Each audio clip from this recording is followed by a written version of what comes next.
శ్రీ కొణిదల పవన్ కళ్యాణ్.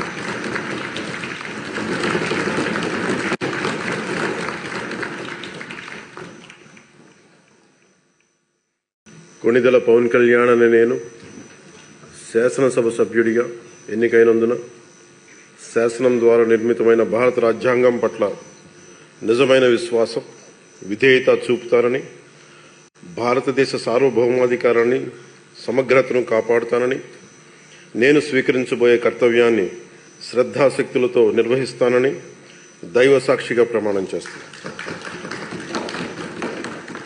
ఆంధ్రప్రదేశ్ శాసనసభ సభ్యుడైన కొణిదల్ పవన్ కళ్యాణ్ అనే నేను సభా నియమాలకు కట్టుబడి ఉంటానని, వాటిని అనుసరిస్తానని, సభా మర్యాదలను పాటిస్తానని, సాంప్రదాయాలను గౌరవిస్తానని దైవ సాక్షిగా ప్రమాణం చేస్తున్నాను.